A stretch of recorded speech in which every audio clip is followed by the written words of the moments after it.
picture the scene. It's 1966. We've just rented our first flat. We're young, we're single, we're going gay, but we need appliances for said flat, and we haven't got much money. Our job at the post office is not paying us a great deal of money, although the gossip is fabulous. So what do? We need a vacuum cleaner. Oh, the Littlewoods Catalogue. It's perfect.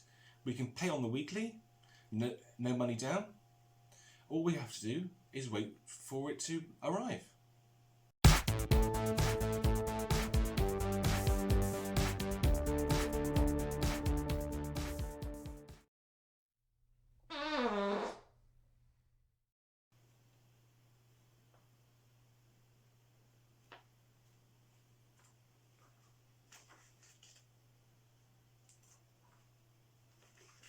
Ooh, Nivea. That's nice. Super sized colour prints, £2.70. Can't go wrong with that. That's a nice pot.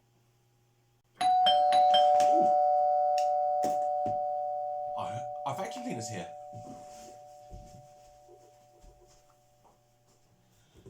It's arrived! Hooray! We can finally do some cleaning. So, what have we got? Well, as I said earlier, we didn't have a great deal of money, so we've had to go for a budget machine.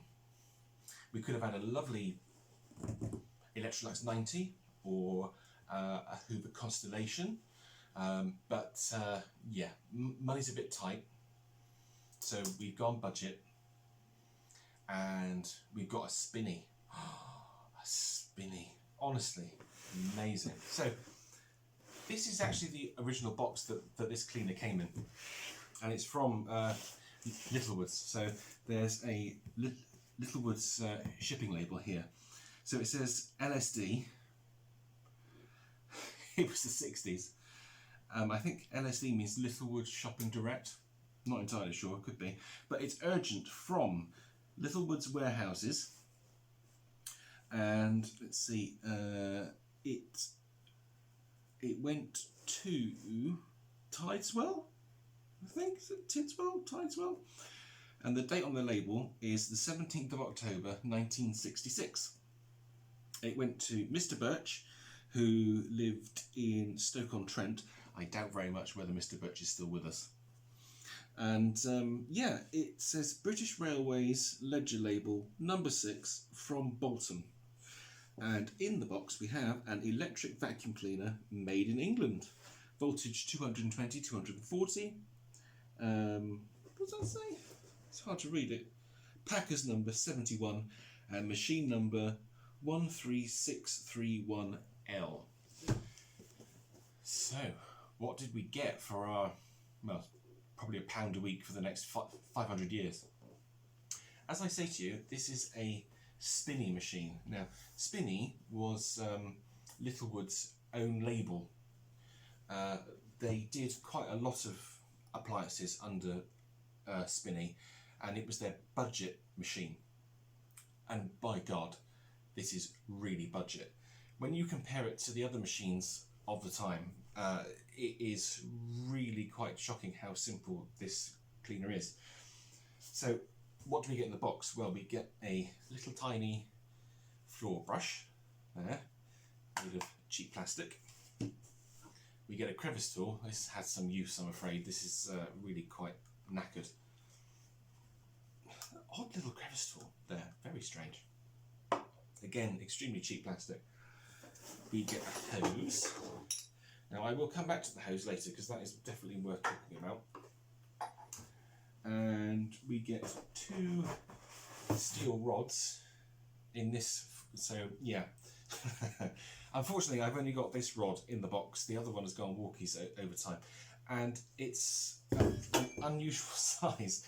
This is a 30mm rod, so it's 30mm on this end, as opposed to the normal 32, which you would get with Electrolux machines, or 35, as you would get with AEG or Bosch. So yeah, Goblin used this size, and that is a massive clue as to what this cleaner is.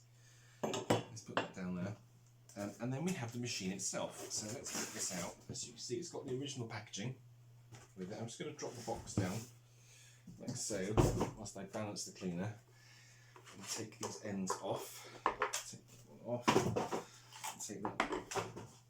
As you see, it's survived extremely well. To have the original box and the original packaging is really quite, it's quite something actually. So here's our little Spinney. Now, when I say the machine's basic, the machine is basic. It is literally just a metal tube with some cheap vinyl, a couple of metal ends, a motor, and some skids. And I just want to show you the flex of it as well. The cable is well, it's basically lamp flex. It's woven lamp flex. The cleaner is only 300 watts, so it is not very powerful at all. It doesn't draw a lot of current. So yeah, it's just this really thin cable. It's just woven like that. I mean, you'd never get away with that these days. It's just, it's quite shocking. Well, yeah, it certainly would give you a shock if you got belted by it. And actually, it's 3-core as well. Is it 3-core? Yes, there are 3 cables there, so it's earthed as well, which is probably quite sensible, seeing as there's an awful lot of exposed metal here.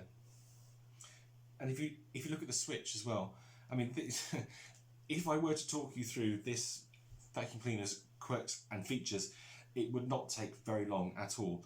Its feature is the fact that you can turn it on and off, and that is it. So you've got this little tiny rocker switch here. It's quite pretty actually. It has off and on imprinted on it, and you could probably undo that with your fingers.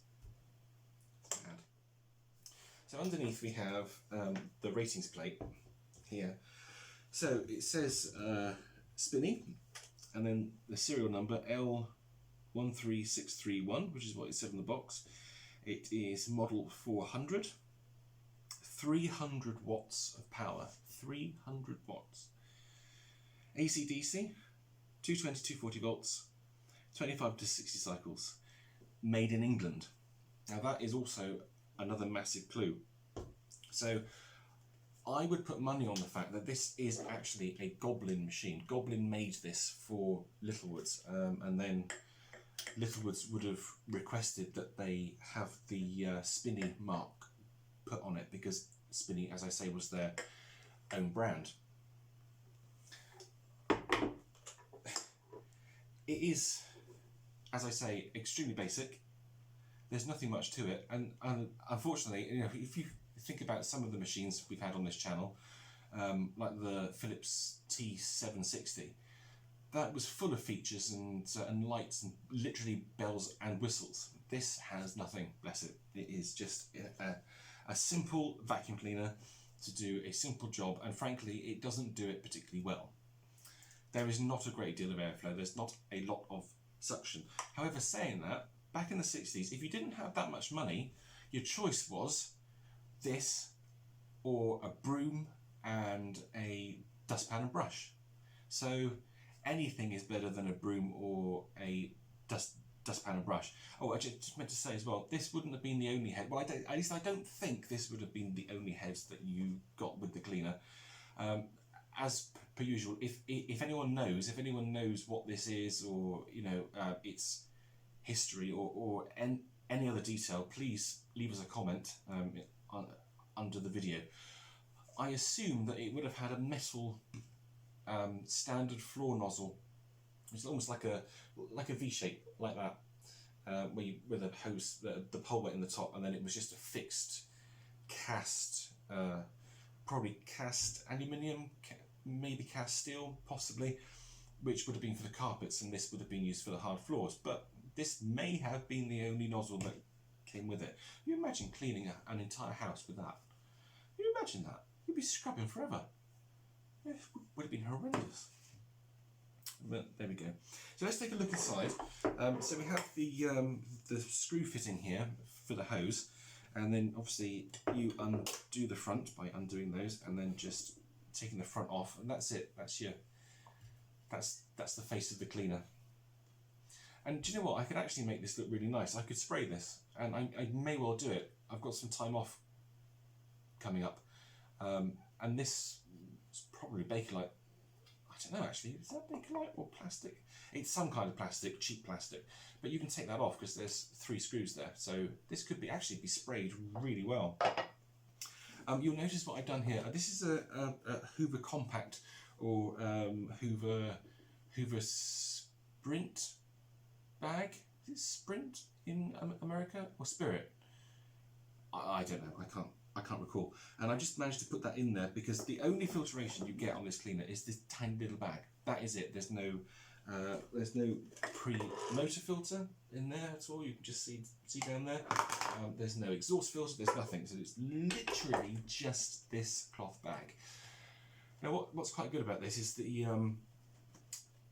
opening of the compact bag there is just the right size to receive the end of the hose. So there's the nut to attach the hose to the cleaner, and when this goes through, it actually just pushes into the compact bag, so you actually get a good seal there, which is much better. I mean, it's much better to use a paper bag than just a cloth bag. I really don't want the house covered in dust, which is exactly what it would be if I just used that bag. So let's pop that back in there. So we'll pop the face on, like that. And you'll see when we go to use it, you actually you kind of have to line it up. You have to line up the hose when it goes in, but it does seal really well on it, and it works. Amazingly, it still has the British Standards label attached to it still, which is quite surprising. All those years, and that little bit of cardboard and that little bit of string is still there. I will say it hasn't had much use. At least I don't think it's had much use. It's in remarkably good nick. The only thing that's really happened is that the paint has started to come off around the machine's face. You can just see it there, and that's where the clips have been rubbing on the paint. It's cheap paint, it just comes off. So yeah, there we go. Just one other thing to say, because I've only got this rod with it, I can't actually use these tools as I don't have another 30mm rod. So what I found was that at the end of the hose, it's a remarkably long hose actually. You wouldn't expect it to be quite as big as that, but yeah, it is quite long, and the quality is surprisingly good on it, I will say. When you think about the Electrolux woven hoses that always fail, you always get air leaks. This is actually perfect. There's no leaks from this hose whatsoever, which is really shocking. But yes, this end here, this straight end, will fit quite snugly into the rods that we used for the Phillips video. So we got our classic Phillips head, still broken, and we can actually put the end of the Spinney's hose into here, like so, and it makes a good air seal. So when we're using it, we'll use the Phillips rods and floor tool, which is quite funny. This floor tool is just completely wrong for this cleaner.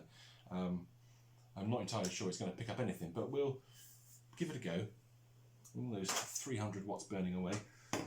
So yeah, so there we are. That's an overview of the 1966 Spinney 400. Let's take it into the lounge and give it a go.